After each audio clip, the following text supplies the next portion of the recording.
Hello, sweet friend. I'm so glad you're here. Today's story is soft, warm, and full of gentle surprises, a tale for children, teens, adults, or anyone who just needs a little break from the noise of everyday life. So make yourself comfy, take a deep breath, and let's begin a heartwarming story about something many people dream about: meeting a celebrity. But this one doesn't happen in a bright city or on a red carpet. No flashing lights or loud crowds. Our story begins in a quiet little town, the kind where the train only stops once every couple of hours, and people wave to one another from their front porches. The town was called Elderberry Hill.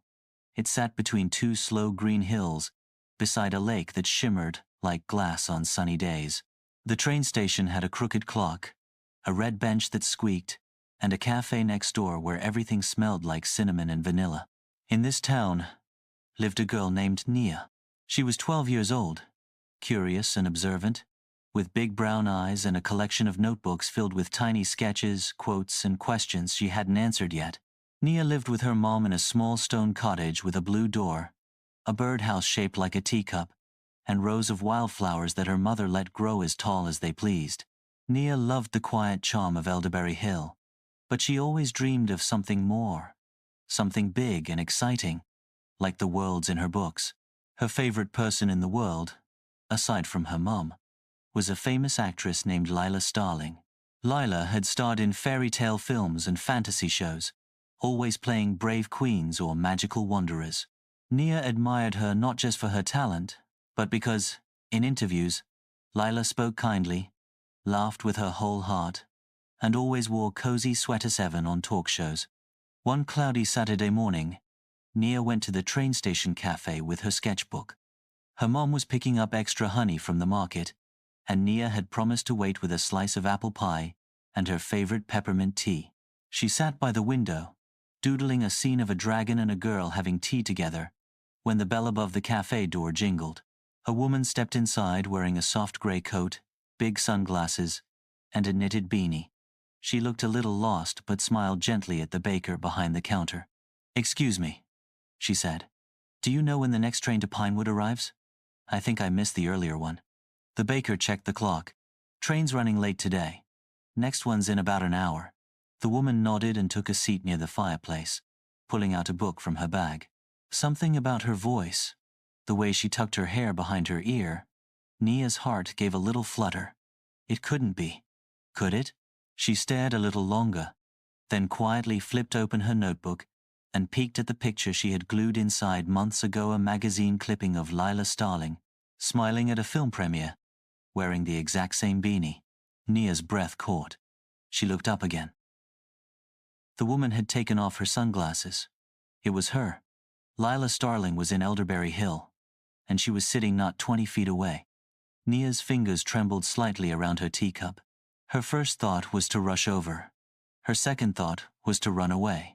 Her third thought, well, she wasn't sure yet. Because sometimes, when something truly magical happens, you don't know what to do at first. But Nia knew one thing for sure. This was going to be a story worth remembering. Nia sat frozen in her chair at the little cafe, her eyes wide as saucers. Lila Starling, favorite actress, the woman whose movies had filled so many of her afternoons with wonder, was sitting by the fire with a paperback book and a cup of hot chocolate, waiting for a train that was running late.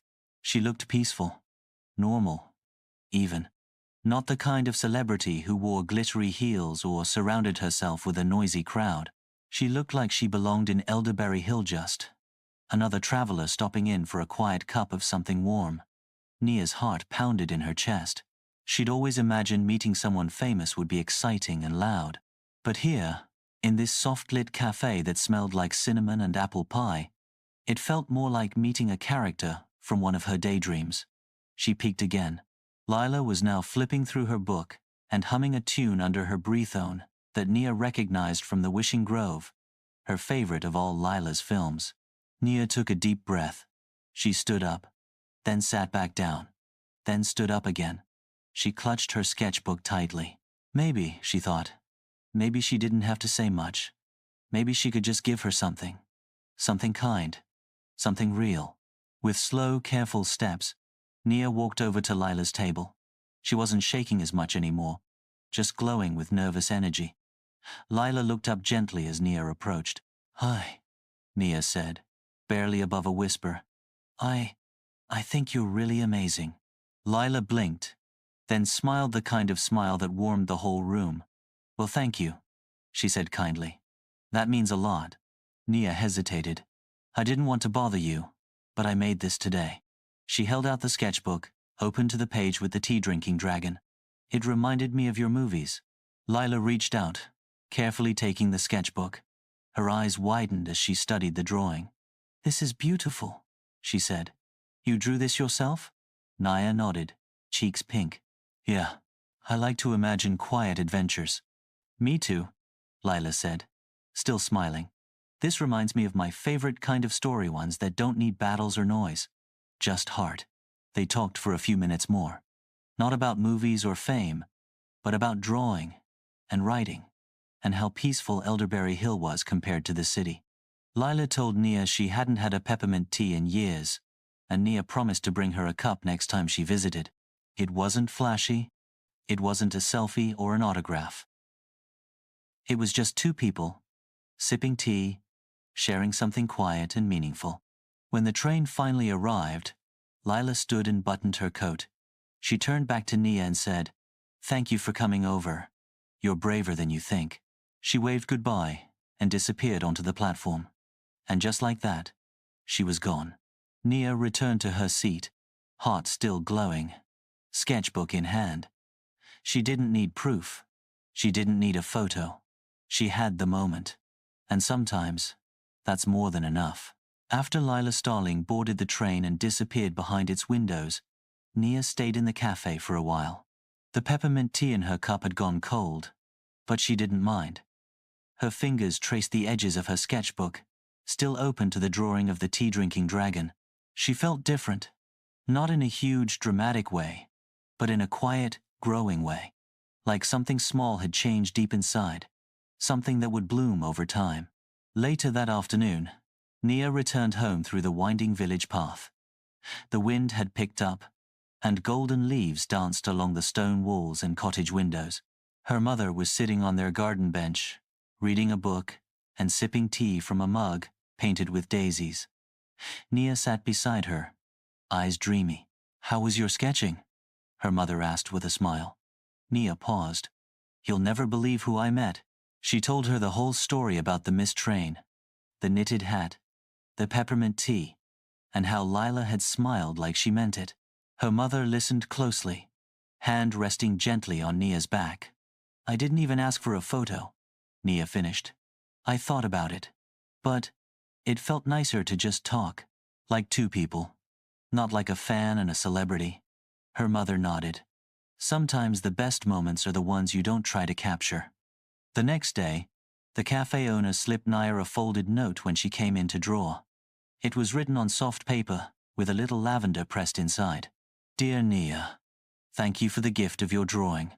I tucked it into my travel book, and I think it may be my favorite page now. I hope you keep sketching your quiet adventures. The world needs more of them. With warmth, Lila." Nia held the note like a secret treasure. She didn't show it to Anya, Ninot, even Molly, her best friend, but she kept it safe in the inside pocket of her coat. From then on, whenever Nia sat down to sketch in the cafe or under the old oak in the meadow, she did it with a little more confidence. She started adding short poems to the corners of her pages, and once, she even read one aloud at the village's summer picnic. People began noticing her drawings. The baker asked for one to hang near the bread counter. The librarian asked if she'd ever thought of making a storybook. And through it all, Nia carried the quiet truth Lila had gifted her. That small moments, shared kindly, could shape someone's world.